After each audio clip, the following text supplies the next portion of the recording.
রাগ করেই বাড়ি থেকে বেরিয়ে পড়লাম। এতটাই রেগেছিলাম যে খেয়ালই করিনি যে আমার বাবার ছেঁড়া চটিটা পরেই আমি বেরিয়ে চলে এসেছি। হঠাৎ রাস্তা দিয়ে হাঁটছি হাঁটছি হঠাৎ দেখলাম পায়ের নিচে কিরম যেন একটা খোঁচা খোঁচা লাগছে। তারপরে তাকিয়ে দেখি বাবার চটির নিচের থেকে একটা পেরেকের মতো কি বেরিয়ে আছে, সেটা পায়ে লেগে আমার পা ফুটো হয়ে রক্ত বেরোচ্ছে। আমি তখন খুবই অবাক হয়ে গেলাম।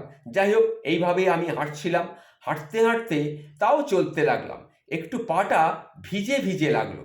তখন দেখলাম না, রাস্তায় পুরো জল। তখন পা তুলে দেখি পায়ের নিচটা পুরো নষ্ট হয়ে গেছে। যাই হোক, এইভাবে আমি বাস স্ট্যান্ডে এলাম।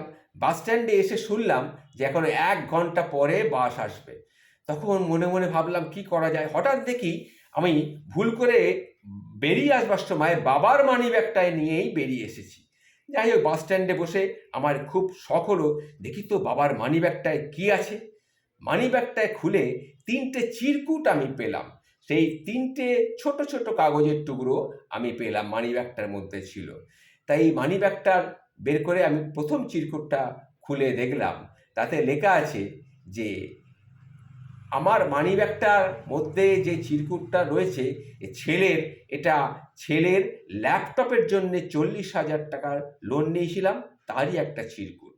দ্বিতীয় চিরকুটটায় লেখা আছে একটা ডাক্তারের প্রেসক্রিপশন। ডাক্তার বলেছেন বারবার করে যে আপনার চটি পাল্টান, নতুন চটি পরুন, না হলে কিন্তু আপনি পা নিয়ে খুব ভুগবেন।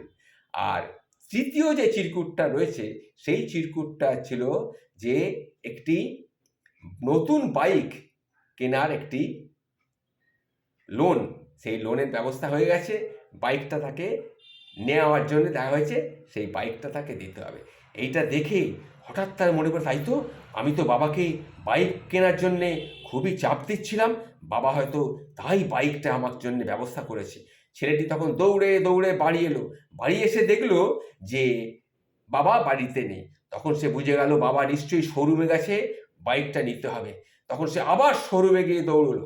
শোরুমের কাছে গিয়ে দেখলো বাবা বাইকটা নিয়ে শোরুমের বাইরে দাঁড়িয়ে আছে একটা নতুন বাইক নিয়ে।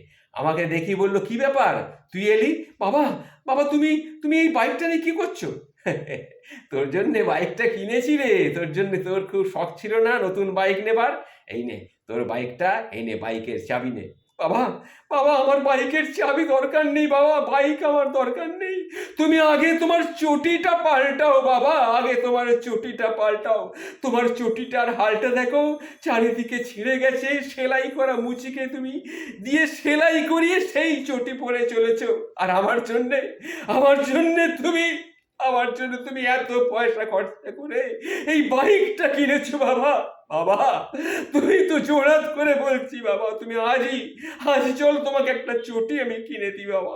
তুমি নিজের পয়সায় না হোক, আমার পয়সা যদি না নিতে চাও, তুমি নিজের পয়সায় অন্তত চটিটা কেনো, কিন্তু চটিটা কেনো বাবা। বাবা, আমি এইটা আমার একমাত্র অনুরোধ বাবা, আমার একমাত্র অনুরোধ। তবেই কিন্তু আমি তোমার কাছ থেকে বাইকের চাবিটা নেবো, না হলে নয়। চলো বাবা, তোমাকে একটা চটি আমি ব্যবস্থা করে দিই, চলো।